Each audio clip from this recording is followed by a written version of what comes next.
Bulatkan tekad, kuatkan hati, negeri ini memanggilmu kawan. Belajar bergerak berbagi untuk negeri, guru penggerak majukan pendidikan. Guru penggerak menghamba pada murid, kreatif rancang pembelajaran. Hargai potensi, tingkatkan prestasi, lahirkan profil pelajar Pancasila. Belajar bergerak berbagi untuk negeri, kita menjalin kolaborasi. Belajar bergerak. Menyebarkan pemahaman dan penerapan pengalaman berbagi praktik baik budaya positif. Sholawat dan salam semoga selalu tercurah pada junjungan kita Nabi Muhammad SAW yang senantiasa kita nantikan syafaatnya kelak yang Bapak Ibu yang saya hormati, sebagai acara yang pertama adalah pembukaan, marilah kita buka acara pada hari ini dengan bacaan basmalah. Terima kasih. Untuk acara yang selanjutnya yaitu menyanyikan lagu Indonesia Raya. Bapak Ibu mohon berdiri.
Untuk acara selanjutnya yaitu sambutan Kepala Sekolah SD Negeri 1 Pesantren yang akan disampaikan oleh Ibu Siti Ramadan SPSD. Kepada Ibu Siti Ramadan kami persilakan.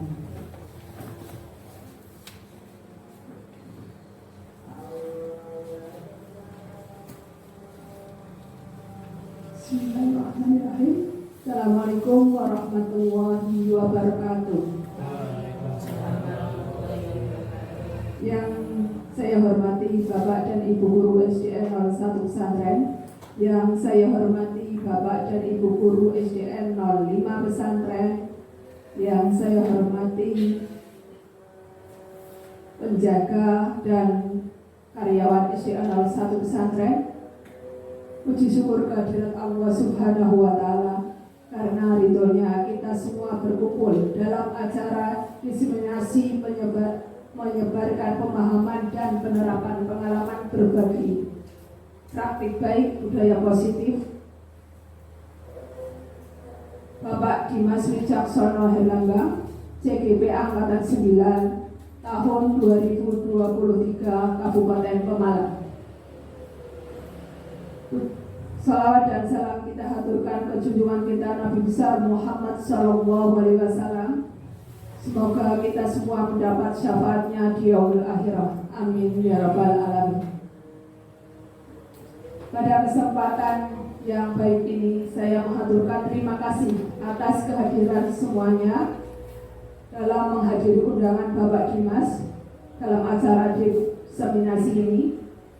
Semoga kehadiran Bapak Ibu membawa keberkahan bagi kita semua dan hasil diseminasi ini bermanfaat untuk kemajuan pendidikan khususnya di SDN 01 Pesantren dan umumnya di SD 1 Desa Pesantren dan Kabupaten Pemalang agar siswa-siswanya lebih baik lagi dan menjadi siswa yang berprestasi dan berbudi pekerti luhur dan kedepannya dapat menjadikan Indonesia menjadi negara yang lebih maju dan berakhlakul karimah. Amin ya rabbal alamin. Hanya itu yang dapat saya sampaikan pada kesempatan siang hari ini. Semoga kegiatan ini diridhoi Allah Subhanahu wa taala. Amin ya rabbal alamin. Assalamualaikum warahmatullahi wabarakatuh.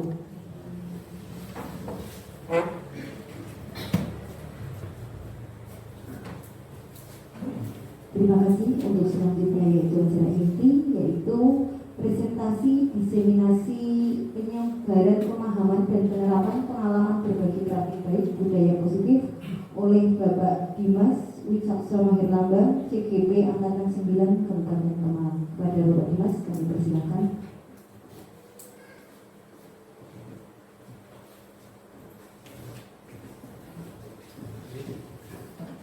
Bismillahirrahmanirrahim. Assalamualaikum warahmatullahi wabarakatuh. Alhamdulillahirabbil alamin. Wa bihi nasta'in ala umuri dunya waddin. Wassalatu wassalamu ala asrofil anbiya'i wal mursalin wa ala alihi wa sahbihi ajma'in. La haula wa la quwwata illa billahil aliyyil azim. A'udzu billahi minasyaitonir rajim. Bismillahirrahmanirrahim. Rabbi shrah li sadri wa yassir li amri wahlul 'uqdatam min lisani yafqahu qawli. Yang saya hormati Ibu Kepala Sekolah SDN 01 Pesantren selaku pimpinan saya, yang saya hormati Dewan Guru SDN 01 Pesantren dan juga teman-teman saya, Bapak Ibu Guru dari SDN 05 Pesantren, serta staf Dewan Guru dan tenaga pendidikan di SDN 01 Pesantren dan SDN 05 Pesantren. Pertama-tama marilah kita panjatkan puji syukur kehadirat Allah Subhanahu wa taala yang telah melimpahkan rahmat-Nya, nikmat-Nya, nikmat sehat, nikmat sempat, sehingga pada siang hari ini tanggal 25 Oktober tahun 2023 kita bisa diberi kesempatan berkumpul dalam acara saya, yaitu aksi nyata modul 1.4 tentang budaya positif, bahwa mana diseminasi menyebarkan pemahaman dan penerapan pengalaman berbagi praktik baik dalam modul 1.4 yang telah saya pelajari. Salawat serta salam tak lupa kita selalu aturkan pada baginda Nabi Muhammad SAW yang kita nantikan syafaatnya di yaumil akhir nanti, dan semoga kita yang berkumpul pada kesempatan kali ini menjadikan pahala dan mendapatkan syafaat dari beliau atas ridha Allah Subhanahu wa taala. Amin amin ya rabbal alamin. Sebelum masuk ke presentasi, saya mengucapkan terima kasih yang sebesar-besarnya atas segala dari Ibu Kepala Sekolah dan teman-teman guru di SDN 01 Pesantren dan juga teman-teman saya dari SDN 05 Pesantren yang mana telah hadir dalam acara pada siang hari ini. Terima kasih saya ucapkan, dan permohonan maaf yang sebesar-besarnya telah mengganggu, menyita waktu, merampas hak waktu panjenengan sedaya, sehingga mungkin diselah-selahke pada kegiatan saya hari ini. Di sini Bapak Ibu guru hebat ya. Di sini saya berdiri di sini itu tidak bermaksud untuk menggurui, tapi saya ingin belajar bersama dan menularkan istilahnya tentang modul 1.4 dalam pendidikan guru penggerak, yaitu budaya positif. Jadi selama kurang lebih sudah berjalan 3 bulan ini, sampai di modul 1.4 itu puncak dari modul 1, dan pada akhir dari modul 1 itu harus dari CGP harus membuat sebuah aksi nyata, dan berkaitan dengan aksi nyata di sini yaitu modul 1.4 budaya positif. Minta tolong next. Jadi di sini kita belajar bersama bahwa dalam pendidikan guru penggerak saya sudah mencapai modul 1.4 tentang budaya positif. Dalam tujuan kegiatan pada kesempatan kali ini, saya selaku CGP ingin menyampaikan pembelajaran dari apa yang telah saya pelajari pada modul tentang budaya positif, serta pemahaman yang sudah saya pahami, sedikit pemahaman tentang konsep-konsep inti dari modul budaya positif. Di sini saya mengutip dari pernyataan Ki Hajar Dewantoro. Jadi apapun yang kita lakukan itu hendaknya bisa bermanfaat bagi diri kita sendiri, bagi bangsanya, dan bermanfaat bagi manusia di dunia pada umumnya. Seperti yang di ayat Al-Quran, yaitu ya khairun nas anfa'uhum linnas. Jadi semata-mata saya bertujuan untuk bisa men-share, bisa mengamalkan ilmu yang ya sedikit ini, ya barangkali bisa menjadi bermanfaat untuk kita semua. Jadi untuk dalam modul 1.4 ini tentang budaya positif itu terdiri dari disiplin positif, nilai-nilai kebajikan universal. Selanjutnya ada teori motivasi, hukuman dan penghargaan, juga restitusi. Dan dilanjut dengan mempelajari tentang keyakinan kelas, kebutuhan dasar manusia dan dunia berkualitas, tentang 5 posisi kontrol guru, dan yang terakhir tentang segitiga restitusi. Memang di dalam modul 1.4 ini Bapak Ibu, itu merupakan modul yang sangat berat bagi saya dan teman-teman CGP yang lain, karena di samping materi yang sangat banyak dan juga harus bisa mengeksplor tentang konsep-konsep yang ada dalam modul tersebut, sehingga memang untuk puncak dari modul 1 tentang dari filosofi pemikiran Ki Hajar Dewantoro, dari nilai dan peran guru penggerak, dari visi guru penggerak, dan yang terakhir pengimbasannya tentang budaya positif, sehingga yang diharapkan bisa mewujudkan budaya positif yang ada di sekolah kita, yang mana mengimplementasi dari profil pelajar Pancasila. Harapannya seperti itu Bapak Ibu. Nah, sebelum masuk ke materi selanjutnya, kita sebagai guru pasti harus bisa menghadapi berbagai macam perubahan, termasuk dari perubahan kurikulum, perubahan yang dicanangkan oleh pemerintah. Jadi kita sebagai guru juga harus bisa mengubah, bisa menghadapi suatu perubahan. Nah, di sini ada suatu mungkin ini permainan ataupun sebuah gagasan. Jadi nanti saya akan menyobek kertas isinya apa. Nah, lalu salah satu dari Bapak Ibu guru mencoba merayu saya untuk membuka apa yang saya genggam. Nah itu. Jadi dengan kegiatan ini nanti akan ada banyak. Nah, ada sesuatunya apa? Berkaitan dengan apa? Nanti di materi yang ini tentang budaya positif, berarti oh ternyata tadi berkaitan dengan budaya positif. Misalnya saya dengan Bu Rohaton, nah, saya mencoba mau menulis secara kertas. Nanti bagaimana caranya Bu Rohaton dan yang lain mencoba merayu saya untuk bisa membujuk ataupun merayu biar saya itu mau membuka kepala tangan saya. Coba ini.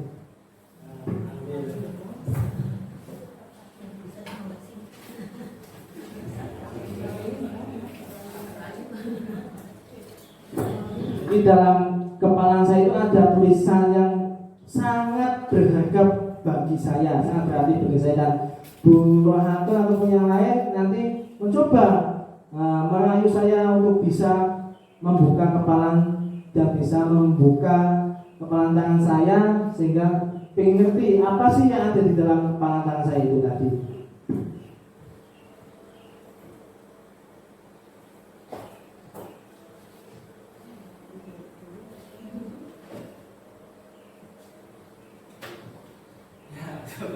Kita bermain ya.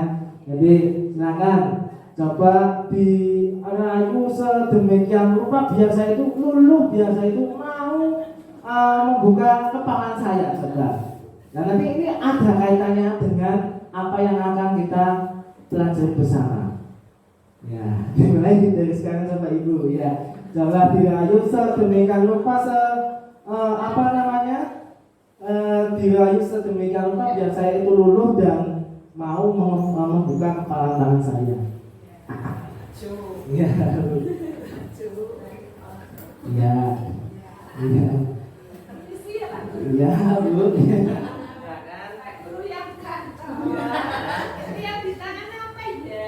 Ini sesuatu yang berharga, Bu, buat saya. Ya. Boleh mengajak, boleh merayu, boleh membujuk, iya. Dengan iya. Di sini itu mungkin bagi saya ini sangat berharga, Bu, buat saya. Jadi Ibu mau ngapain, Bu? Mau melihat. Oh iya. Oh, iya, maaf sekali, Bu. Ini nggak boleh dilihat sama siapa saja, Bu. Ini sangat berarti bagi saya. Iya, sangat berarti bagi saya. Bahkan saya pun sampai rela ini nggak bakal saya buka. Ya, Bu. Ya. Benar, Bu. Mau pakai apa pun mau enggak? Mau disabet atau apa? Ini soalnya sangat berharga bagi saya, Ibu. Iya. Mau dibilang pakai apa, Ibu? Oh, pakai yang putih.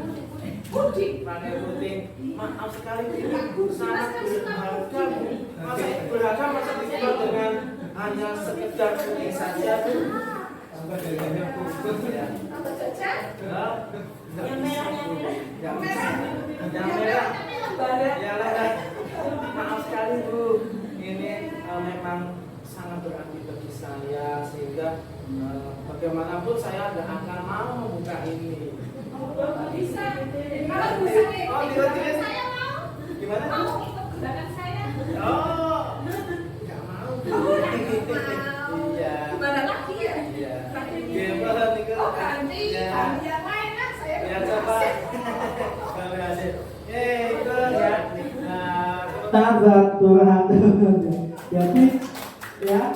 Nah, kaitannya apa sih dengan tadi kegiatan menggenggam kepala tangan? Monggo Bu itu di next. Ya, ternyata bahwa seseorang itu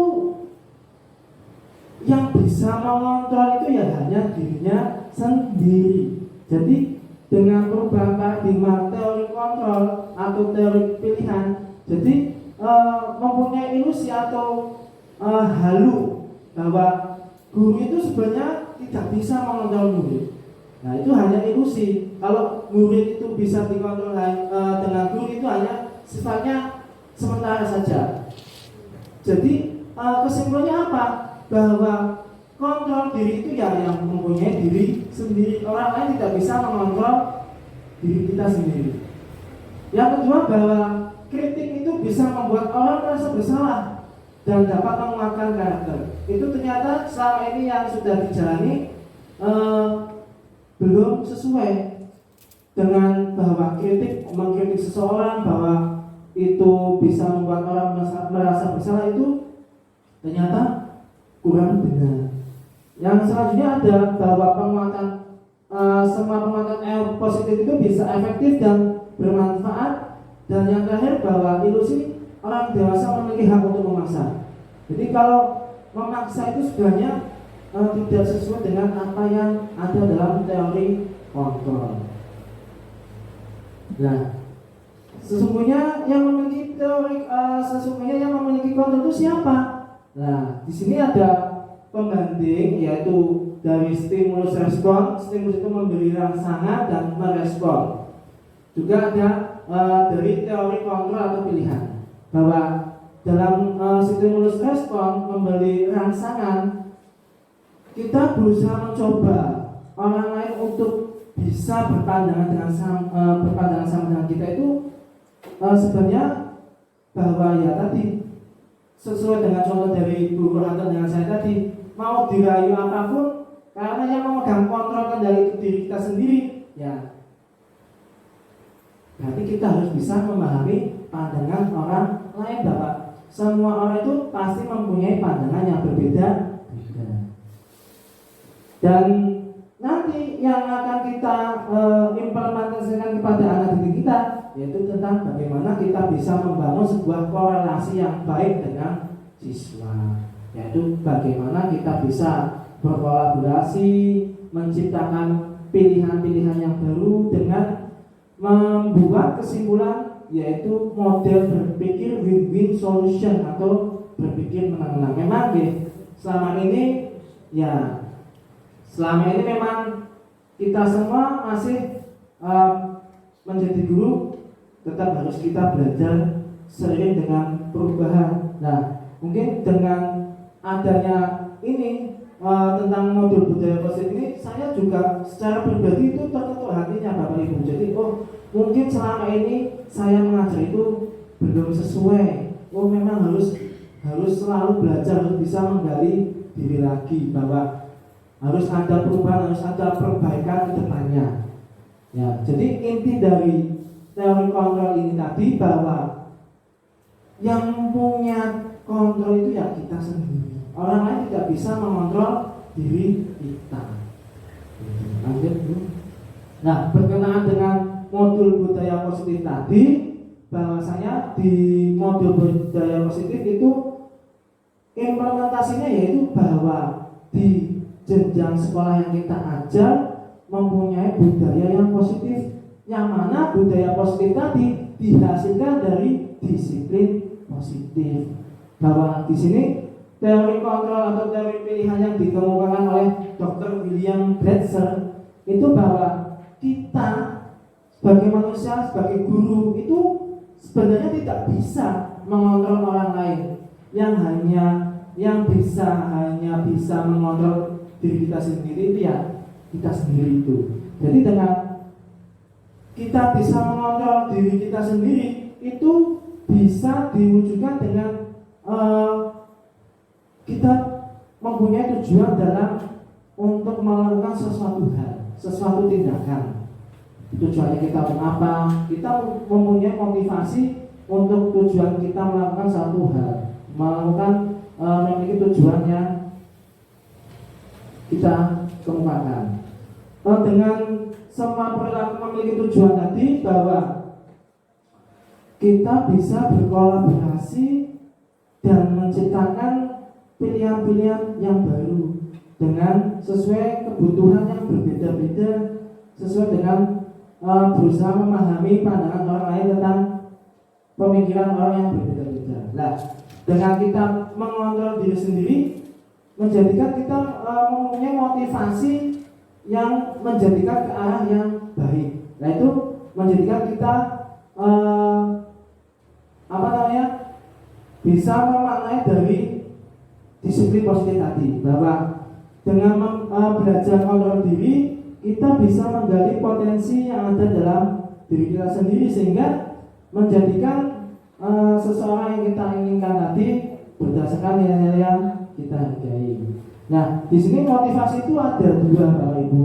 Yang pertama, motivasi ekstrinsik dari luar, yaitu misalnya kita melakukan sesuatu hal itu untuk menghindari hukuman. Contoh, anak berangkat pagi, itu motivasinya apa? Oh, ternyata motivasinya biar tidak dihukum, biar tidak terlambat dihukum sama pak guru-gurunya. Itu berarti belum masuk ke dalam motivasi diri sendiri, belum bisa mengontrol dirinya, sehingga belum menemukan disiplin positif pada anak tersebut. Jadi belum dari hati kecilnya.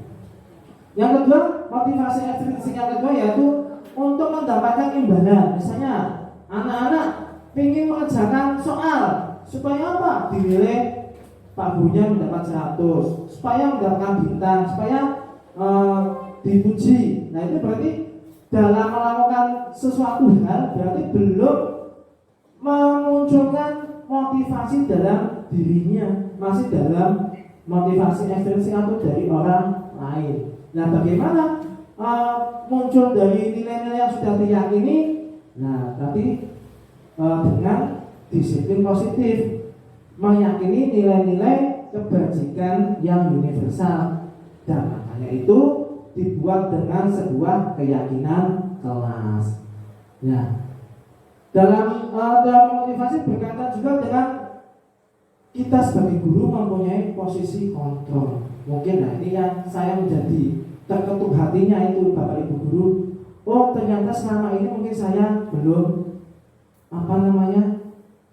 menjadi guru itu yang masih memang harus perlu belajar. Dengan belajar di sini mempelajari 5 posisi kontrol guru, berarti yang saya lakukan kemarin itu belum pas.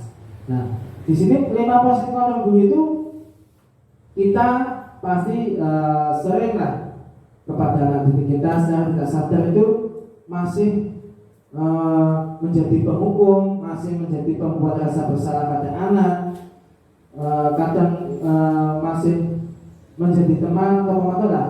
Yang diharapkan dengan perubahan paradigma tadi, setelah mempelajari budaya positif, semua guru itu bisa menjadi manajer, bisa memposisikan dirinya sebagai manajer kepada anak didik kita, yaitu dengan melaksanakan segitiga restitusi, yaitu menstabilkan identitas, memvalidasi kebutuhan anak didik, dan juga menanyakan keyakinan yang sudah disepakati, yaitu tadi membuat keyakinan kelas. Nah, pada dasarnya tadi semuanya akan mencakup dalam kebutuhan dasar manusia, bahwa sebenarnya anak didik kita itu membuat suatu kesalahan itu mungkin karena salah satu dari kebutuhan dasarnya itu belum terpenuhi. Nah, ini yang menjadikan kita bisa mengontrol diri kita sebagai guru dalam mengambil langkah-langkahnya. Nah, dalam kebutuhan dasar manusia itu yang pertama ada bertahan hidup, penguasaan, kasih sayang dan diterima, dan kesenangan juga kebebasan. Jadi mungkin ketika anak berbuat suatu kesalahan, pada dasarnya ada salah satu hal dari 5 kebutuhan dasar tadi ada yang belum terpenuhi. Berkaitan dengan disiplin positif, bahwa mana pengertian dari disiplin itu berasal dari kata Latin, bahasa Latin yaitu disiplina, yang mana mempunyai arti bahwa disiplin itu belajar. Disiplin itu mengacu pada disiplin diri kita sendiri yang memiliki tanggung jawab terhadap apa yang dilakukan berdasarkan nilai-nilai yang diyakini.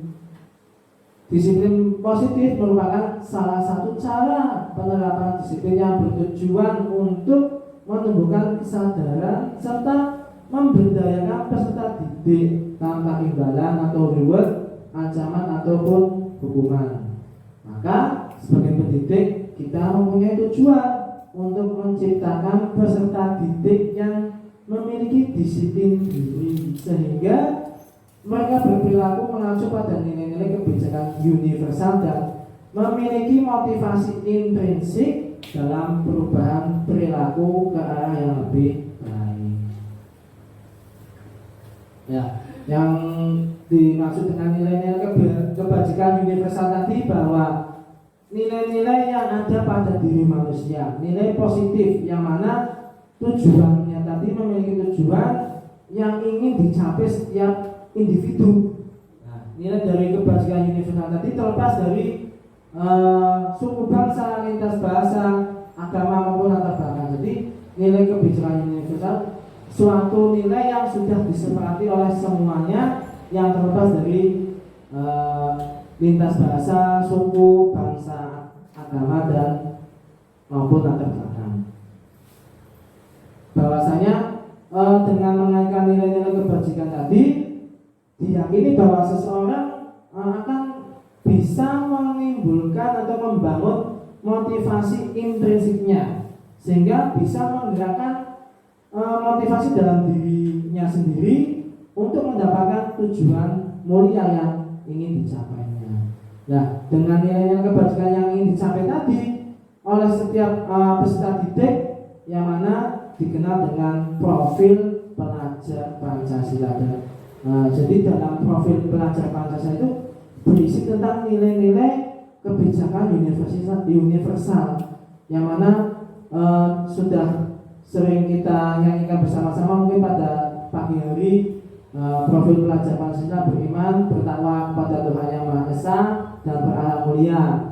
Yang kedua yaitu mandiri, ada bernalar kritis, berkebinekaan global, bergotong royong dan kreatif. Jadi dengan profil pelajar Pancasila tadi berisi tentang nilai-nilai kebajikan universal yang ingin dicapai oleh setiap siswi kita. Berkaitan dengan kebutuhan dasar manusia, bahwa manusia itu mempunyai kebutuhan yang mana kebutuhan itu segala sesuatu yang ingin dilakukan manusia untuk mendapatkan apa yang diinginkan. Jadi seluruh tindakannya tadi merupakan tujuan tertentu dan usaha yang ingin dilakukan untuk mencapai usaha yang terbaik dalam rangka kebutuhan dasarnya tadi bisa terpenuhi dengan baik. Di sini kebutuhan dasar manusia itu ada 5 Bapak Ibu. Yang pertama itu bertahan hidup. Yang kedua kasih sayang dan rasa diterima. Ada kesenangan, ada penguasaan dan kebebasan. Lanjut. Nah, di sini kebutuhan dasar manusia yang paling pokok ataupun yang paling utama yaitu bertahan hidup. Terdiri dari yang pertama makan, makanan, pakaian, tempat tinggal, keamanan, kesehatan, atau yang biasa disebut dengan kebutuhan primer atau pokok. Manusia sebenarnya bisa bertahan hidup karena ada kasih sayang dan rasa diterima oleh orang lain. Bahwa mana kita sebagai manusia pasti membutuhkan kasih sayang dan ingin rasa diterima dari orang lain. Kita bisa sampai di titik ini pasti karena kasih sayang orang tua kita. Kita bisa diterima di masyarakat. Karena apa? Ingin dipedulikan, ingin berbagi. Karena kita sebagai manusia itu makhluk sosial, tidak bisa hidup sendiri, maka saling membutuhkan dan ingin jadi bagian dari kelompok masyarakat. Yang ketiga yaitu penguasaan. Bahwasannya manusia itu ya ingin menguasai karena berkaitan dengan harga diri, berkaitan ingin dianggap pemimpin, ingin diakui, ingin wow gitu ya. Jadi dengan sebenarnya manusia ya ingin merasa didengar, diakui oleh orang lain. Ya, dengan penguasaan tadi jangan sampai kita lupa dengan keadaan yang menghalalkan suatu cara untuk bisa berkuasa. Selanjutnya yaitu kebebasan dalam kebutuhan dasar manusia. Kebebasan itu kita memiliki kebebasan berpendapat, kita memiliki kebebasan memiliki pilihan-pilihan, mencoba hal-hal yang baru, bisa mengendalikan apa yang sudah kita pilih. Seperti dalam undang-undang juga kita bisa bebas berpendapat, bebas mengumumkan pendapat, bebas memilih pemimpin. Jadi dengan kebutuhan dasar manusia tadi, manusia sejatinya itu makhluk yang bebas, makhluk yang tidak bisa diatur. Jadi sesuai dengan tadi teori kontrol oleh Dr. William Jackson. Yang lain yaitu kesenangan, bahwa bermain, humor, tertawa itu sebagai kebutuhan manusia. Jadi mungkin kalau anak-anak itu masih senang bermain, masih bebas, karena apa? Ingin kebutuhan dasarnya itu terpenuhi, ingin merasa disayang, ya, ingin berprestasi. Karena apa? Karena untuk mencukupi kebutuhan dasarnya sebagai manusia. Nah, dalam kebutuhan dasar manusia tadi memunculkan motivasi dalam berperilaku. Nah, di sini yang sudah saya sampaikan tadi, bahwa manusia berperilaku itu mempunyai motivasi. Nah, di sini motivasinya ada dua, Bapak Ibu. Yang pertama motivasi ekstrinsik dari luar dan motivasi intrinsik. Jadi ketika manusia itu pada puncaknya sudah mempunyai, diharapkan itu sudah mempunyai motivasi secara intrinsik, yaitu dengan bisa menghargai diri sendiri. Kalau masih ingin menghindari hukuman, ingin menghindari ketidaknyamanan, berarti dalam bertindak itu tadi kita ambil contoh anak didik kita, berarti belum masuk dalam motivasi intrinsik. Misalnya anak tadi berangkat sekolah biar tidak terlambat, biar tidak terkena hukuman, biar mendapatkan pujian atau mendapatkan imbalan. Kalau berarti itu pada dasarnya dalam berperilaku masih belum mencapai motivasi secara intrinsik atau menghargai diri. Misalnya kalau saya mau berangkat karena sudah menjadi keyakinan diri, nah itu berarti anak ataupun kita sudah mencapai motivasi dalam diri kita sendiri untuk apa? Menghargai dirinya sendiri. Lanjut, di sini ada pembeda.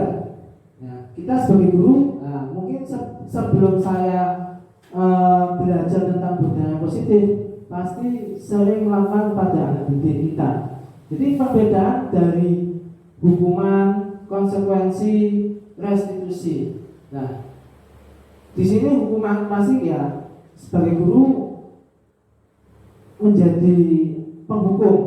Nah, sebelum mempelajari modul budaya positif ini, saya mungkin sering kepada anak untuk menghukum. Contoh, misal kalau anak tidak memakai dasi, tidak memakai topi ataupun tidak lengkap atributnya, untuk mengambil sampah ataupun itu berbaris sendiri. Nah itu. Jadi dalam hukuman itu sifatnya tidak terencana atau tiba-tiba. Dan di sini murid itu tidak diberi kesempatan untuk tahu apa yang akan terjadi dan yang dilibatkan. Jadi semata-mata itu kalau sudah salah, ya salah. Tidak ada menciptakan kondisi untuk bagaimana murid itu bisa memperbaiki kesalahannya tadi. Nah, dalam hukuman itu bersifat hanya satu arah, hanya sebagai satu arah, murid yang salah berarti salah. Nah, bisa berupa hukuman fisik ataupun psikis.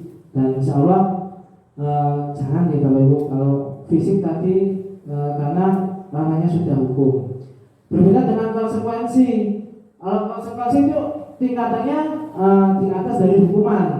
Jadi sebenarnya hampir sama, cuma agak di atas dari hukuman tadi karena sifatnya terencana atau disepakati sesuai peraturan. Misal kalau tidak mengerjakan tugas, berarti kamu mengerjakan tugas di luar. Itu berarti konsekuensinya apa? Jadi ketika murid melakukan suatu kesalahan, ada konsekuensi yang harus dilaksanakan. Tapi di sini murid tetap tidak bisa dibuat nyaman. Padahal dalam pendidikan yang berhamba pada murid itu di sekolah dibuat nyaman, sekolah menjadi aman, nyaman, sehingga anak didik itu sekolah dengan senang. Nah, pada konsekuensi ini sebenarnya sudah hampir bagus, cuma masih ada titik di mana murid itu dibuat menjadi tidak nyaman. Ya, yang ketiga yaitu kita sebagai guru masih menjadi monitor, sebagai pemantau terhadap sikap dari murid. Nah, makanya yang diminta oleh budaya Muslim di sini bahwa kita sebagai guru harus bisa menjadi posisinya sebagai manajer dengan menciptakan restitusi. Apa sih restitusi? Restitusi yaitu bagaimana kita sebagai guru bisa menciptakan kondisi bagi murid untuk memperbaiki kesalahan dengan proses kolaborasi yang mana mengajarkan murid untuk mencari solusi sendiri. Kalau bisa guru sebagai guru memfasilitasi bagaimana murid itu bisa mencari solusi atas kesalahan yang bisa diperbuat. Nah, di sini ada 5 posisi kontrol guru. Tadi yang pertama sebagai penghukum.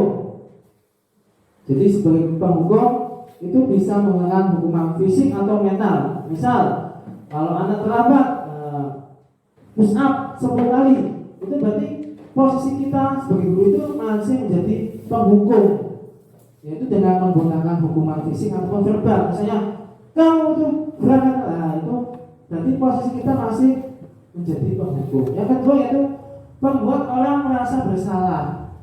Bahwasanya pada posisi ini guru biasanya akan berkata lebih lembut, tapi belum bisa menciptakan posisi anak itu aman dan nyaman. Yang ketiga, teman. Nah, pada posisi ini mungkin guru tidak menyakiti perasaan murid, tapi tetap berupaya mengontrol murid melalui pendekatan persuasi. Yang keempat, sebagai pemantau. Nah, jadi di sini mungkin ya saya sendiri pribadi sebelum mempelajari modul budaya positif ini seringkali merasa, oh iya berarti selama ini yang saya lakukan memang harus diperbaiki lagi. Oh iya memang belum pas. Ketika saya ada kegiatan elaborasi itu ada instruktur yang bilang begini Bapak Ibu, kita melihat anak didik kita itu, coba bayangkan itu anak kita sendiri. Nah di situ saya, oh iya ya, berarti misalnya kalau saya marah-marahin ke anak, berarti sama saja marah-marahin ke anak kita sendiri. Bayangkan kalau anak kita itu juga dimarah-marahin kayak gitu. Nah itu, nah mungkin saya menjadi, oh ya mungkin selama ini apa yang saya lakukan memang belum pas dan harus memang belajar terus. Yang terakhir yaitu sebagai manajer lah, yang diharapkan sebagai guru itu kita memposisikan kita itu sebagai manajer, karena dalam manajer itu sesuatunya guru itu bisa berkolaborasi dengan murid, mempersilakan murid untuk memperbaiki atau memperbaiki kesalahannya dengan tanggung jawab, bisa menemukan solusi atas kesalahan yang diperbuat. Jadi yang mana dalam 5 posisi kontrol guru ini yang diharapkan ya kita sebagai manajer. Di sini 5 posisi kontrol guru tadi, misalnya sebagai penghukum. Di sini guru berkata, kalau kamu tidak melakukan awas ya, rasakan. Nah, itu berarti secara tidak langsung bahwa kontrol sebagai guru kita itu sebagai penghukum. Ada membuat orang merasa bersalah. Nah, kamu itu seharusnya sudah tahu ibu itu lelah sekali, terus sampai pulang tapi kamu nggak manut. Nah itu berarti kita sebagai guru membuat anak itu merasa bersalah, ya. Nah, selanjutnya sebagai teman, ayo ambil rame, jangan rame. Ya masa kamu tidak mau sih? Ibu kan sudah pernah mengajarkan kalian. Nah itu berarti posisinya sebagai teman. Nah terus pemantau, apa peraturannya? Nah, misalnya kalau hari Senin tidak memakai topi dan dasi, misalnya, apa peraturannya? Nah itu berarti kita hanya sebagai pemantau. Yang diharapkan di sini menjadi manajer.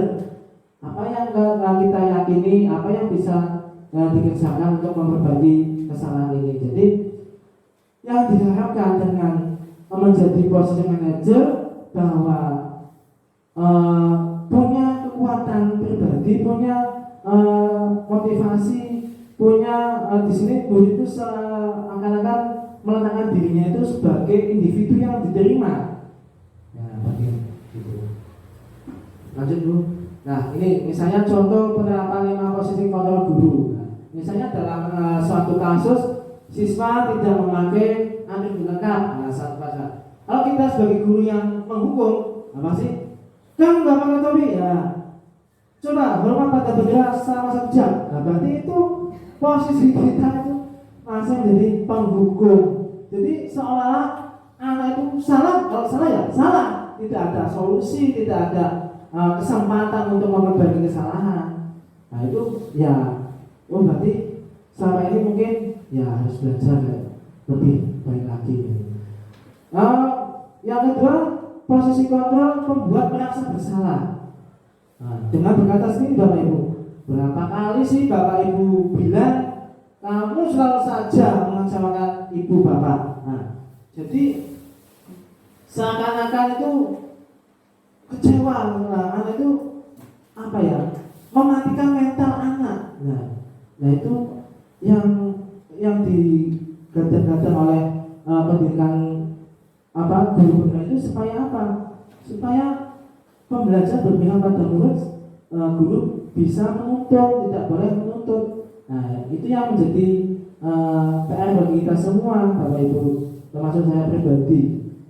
Selanjutnya sebagai teman, nah dengan gurunya berkata, ayo dong ikuti aturan sekolah, tolonglah sekali ini ya, sudah tidak apa-apa lagi, lain kali jangan sampai berbuat seperti ini lagi ya. Nah itu berarti posisi sebagai teman. Ya selanjutnya pemantau. Nah kamu sudah melanggar peraturan sekolah, kamu tahu kan konsekuensinya apa. Nah setelah pelajaran kamu beli atributnya ke koperasi dan jangan diulangi lagi. Berarti sudah lumayan ya, sudah lumayan bagus dalam posisi tadi pemantau.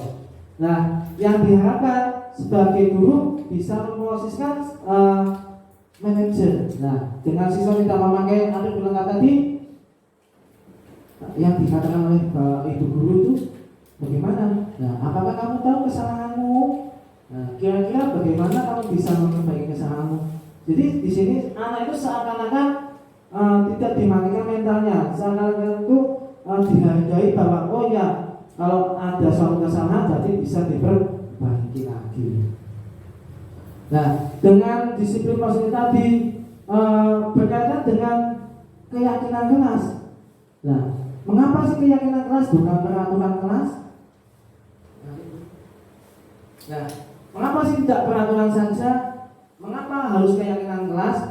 Bahwasanya kalau kita itu meyakini sesuatu hal, pasti kita akan melakukannya dengan senang hati tanpa suatu paksaan. Contoh, pada saat COVID.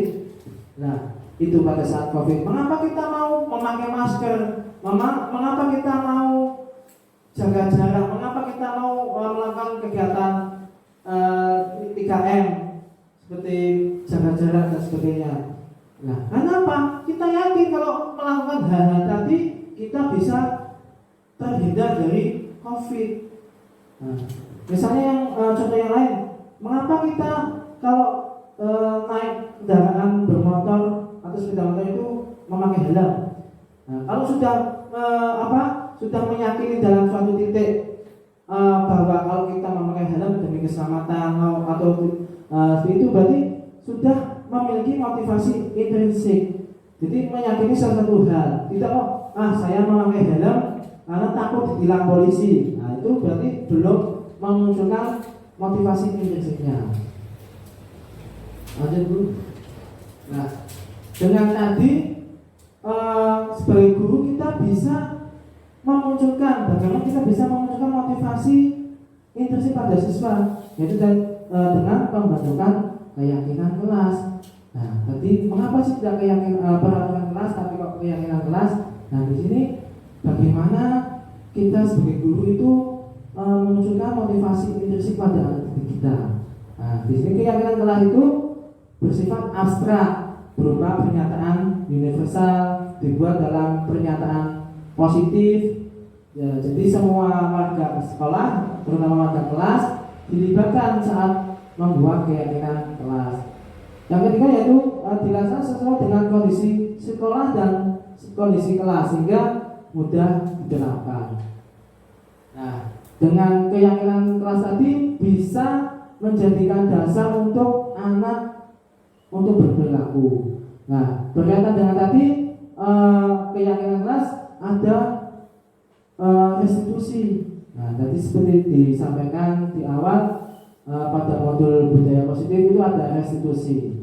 Jadi yang dinamakan restitusi itu proses menciptakan kondisi bagi murid untuk memperbaiki kesalahan sehingga mereka bisa kembali pada kelompok mereka dengan karakter yang lebih kuat. Restitusi juga merupakan proses kolaboratif yang mengajarkan murid untuk mencari solusi untuk masalah mereka dan membantu murid berpikir tentang seperti apa yang mereka ingin menjadi tujuan mulia dan bagaimana mereka harus memperlakukan orang lain. Nah, dengan restitusi tadi bisa mengambil segitiga restitusi. Dari segitiga restitusi tadi, yang pertama menstabilkan identitas, memvalidasi tindakan yang salah, dan menanyakan keyakinan bahwa yang namanya segitiga restitusi itu proses dialog yang dijalankan oleh guru agar menghasilkan murid yang mandiri dan bertanggung jawab. Dalam segitiga restitusi, langkah yang pertama oleh guru yaitu menstabilkan identitas, bahwa untuk membuat anak yang merasa gagal atau membuat kesalahan tadi bisa menjadi positif, bisa memperbaiki kesalahannya, yaitu dengan bagaimana? Nah, berbuat salah itu hal yang manusiawi, tidak ada manusia yang sempurna. Bapak Ibu juga pernah buat salah kok. Nah, kita pasti bisa menyelesaikan permasalahan ini. Nah, itu. Jadi misalnya anak berbuat kesalahan itu berarti tidak langsung kita judge, kita punis ya. Tapi apa? Berusaha kita stabilkan identitasnya dulu. Bahwa kalau anak salah pasti ketakutan, apalagi kalau berbuat kesalahan pasti anak ketakutan. Nah, di sini peran guru itu bagaimana membuat anak itu menjadi nyaman, menjadi oh ya kalau tadi yang dilakukan tadi salah dan bisa mengubahnya menjadi hal yang positif terhadap dirinya. Nah, setelah menstabilkan dari identitas tadi, langkah kedua dari segitiga restitusi yaitu bagaimana guru itu membantu muridnya dalam mengenali basic need atau kebutuhan dasar yang ingin dipenuhinya ketika melakukan kesalahan itu tadi. Sebagai contoh, anak berbuat kesalahan pasti ada latar belakang apa sehingga anak membuat kesalahan tadi. Berarti ada sesuatu hal yang mungkin dalam kebutuhan dasarnya belum terpenuhi atau yang masih belum terpenuhi. Makanya pada dasarnya setiap manusia itu memiliki tujuan bahwa memenuhi kebutuhan dasar, yaitu kekuatan, kebebasan, kasih sayang, dan kesenangan. Jadi mungkin kalau anak berbuat kesalahan, secara tidak langsung ya kita harus menggali, kenapa kamu berbuat kesalahan, mengapa, apa yang bisa dibantu, apa yang bisa digali bahwa keputusan membuat suatu kesalahan tadi, dengan berkata bahwa semuanya itu bisa diperbaiki.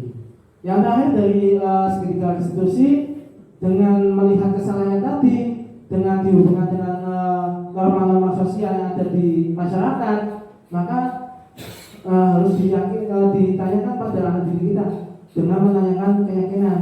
Nah, jadi misalnya nilai-nilai yang telah disepakati apa saja, kamu itu ingin menjadi apa, yang dirasakan kamu itu seperti apa sekarang, kenapa kamu melakukan seperti itu, apa yang kamu rasakan, dengan menanyakan keyakinan. Nah, di sini ada contoh penerapan segitiga restitusi yang kemarin saya sudah buat. Di sini ada kasus anak mencontek temannya.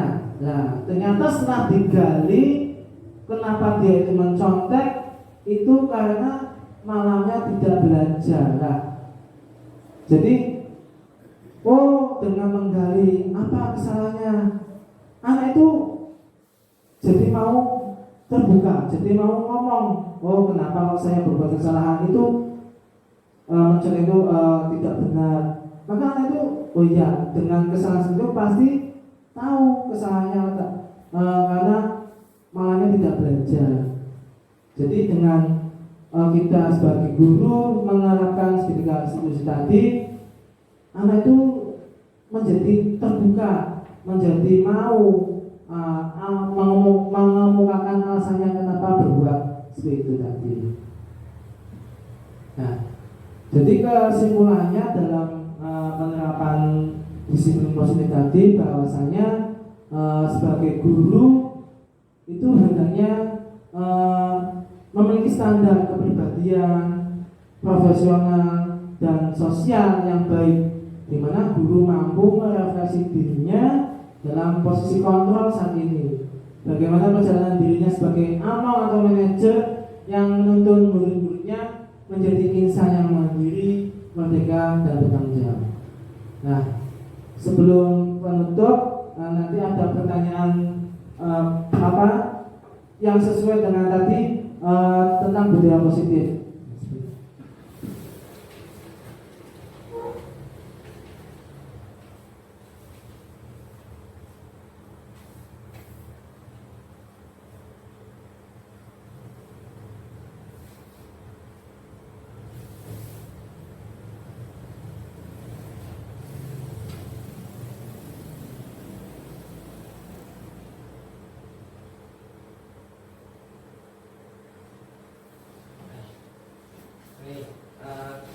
Itu sedikit pertanyaan untuk membedakan apa itu peraturan ataupun itu keyakinan kelas.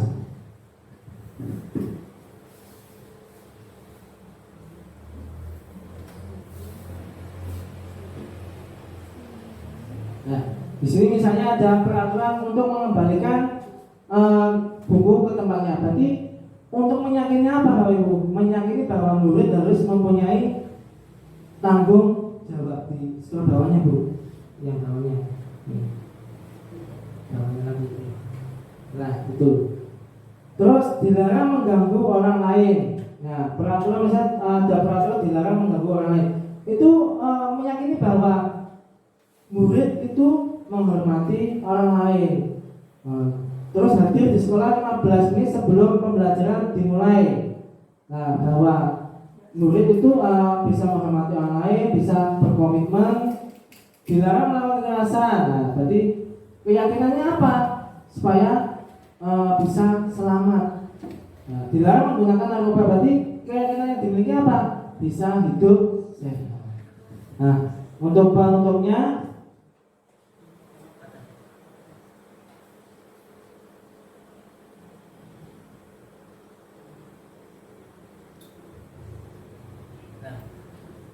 berkaitan dengan tadi hukuman atau konsekuensi. Nah, misalnya di sini tindakan guru. Nah, tadi ada hukuman, ada konsekuensi. Di sini mencatat 100 kali dalam buku kalimat. Nah, saya tidak akan terlambat lagi. Ketika anak terlambat, anak disuruh menulis di papan tulis. Nah, itu bukan mendidik anak, tapi menghukum anak. Nah, tidak ada, anak itu berarti tidak diberi kesempatan untuk memperbaiki kesalahannya. Nah, jadi ada perbedaan dari hukuman atau konsekuensi tadi. Misalnya murid diminta push up 15 kali, nah, karena tidak menggunakan masker. Jadi itu termasuk hukuman, bukan konsekuensi. Nah, yang konsekuensi gimana? Misalnya kalau anak mencoret-coret bukunya atau kertas dari teman yang lain, berarti harus mengganti dengan kertas atau buku yang baru. Berarti konsekuensi itu berarti ya ketika berbuat ya harus berani bertanggung jawab. Misalnya membersihkan tumpahan air di meja ketika menyenggol secara tidak sengaja ataupun saat belajar kesenggol airnya tumpah, nah, air minum temannya tumpah. Nah, secara membersihkan tumpahnya tadi, berarti itu bentuk dari konsekuensi, yaitu berani bertanggung jawab atas apa yang diperbuatnya.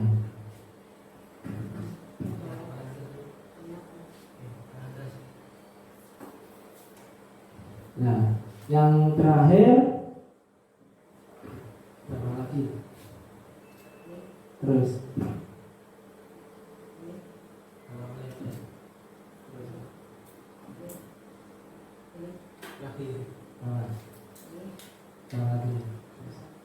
nah, jadi dengan tadi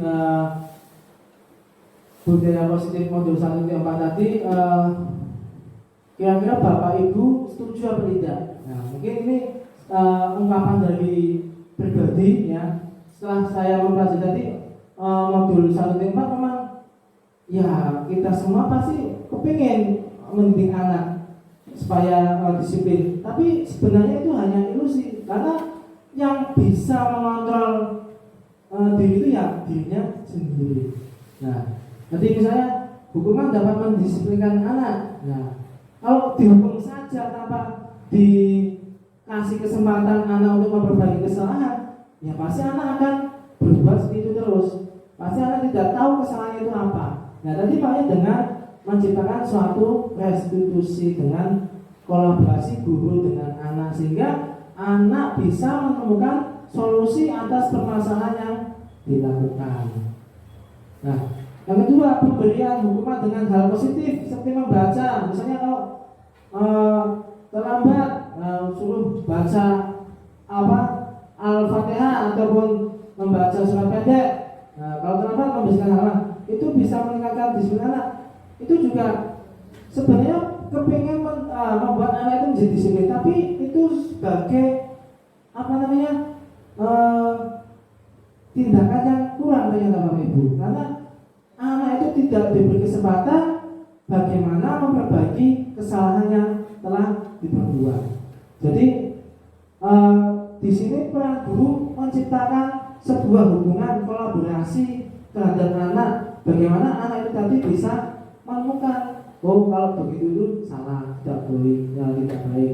Jadi tidak sesuai dengan nilai-nilai kebijakan universal. Nah, yang terakhir, ketika memberi suatu penghargaan ataupun reward, apakah itu bisa meningkatkan motivasi belajar anak? Padahal kita tahu, misalnya kalau prestasi, nah pasti kalau anak berprestasi ya sebagai guru atau orang tua pasti ingin memberikan hadiah atau reward. Itu ternyata menjadi penghargaan yang salah, kata instruktur saya itu tadi, karena belum bisa memunculkan motivasi intensif pada diri sendiri. Misalnya kalau kita punya anak didik, menyuruh anak tolong disapu halamannya, nanti Pak Guru kasih apa, jadi itu masih anak berbuat, masih belum menumbuhkan motivasi intrinsiknya. Jadi masih berharap imbalan, jadi masih motivasi ekstrinsipnya. Nah itu tadi yang saya pahami dari modul 1.4 tadi, bahwasanya sebagai guru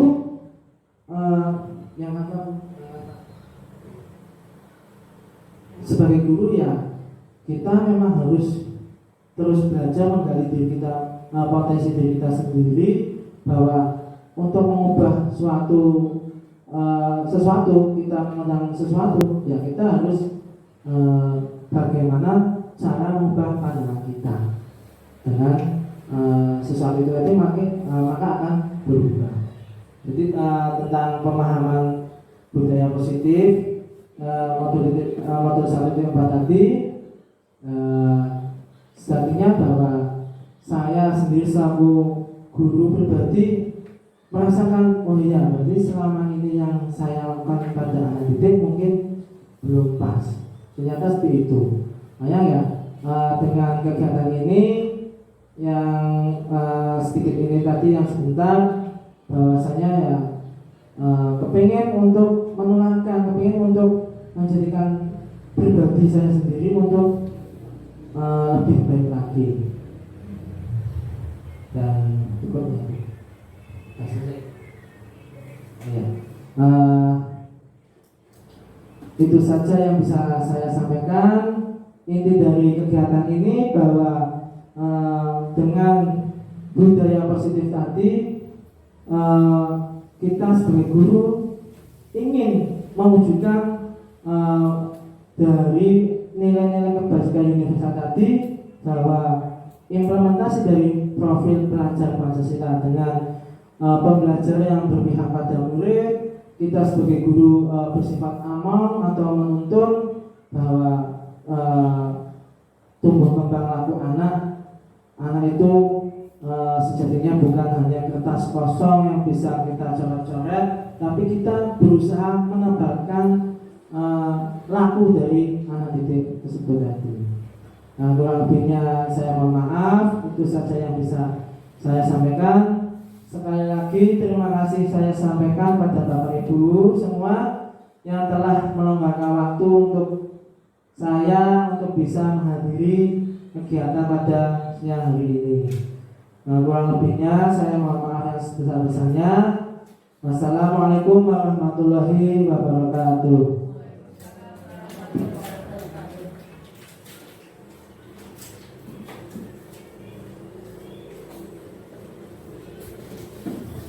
Terima kasih. Demikian tadi presentasi dari Bapak Dimas Wicaksono Herlambang. Dan sebagai acara yang terakhir adalah doa penutup. Mari kita tutup bersama acara pada hari ini dengan bacaan hamdalah. Demikian tadi rangkaian acara telah kita ikuti bersama. Kami sampaikan terima kasih atas kehadirannya. Selamat siang dan assalamualaikum warahmatullahi wabarakatuh.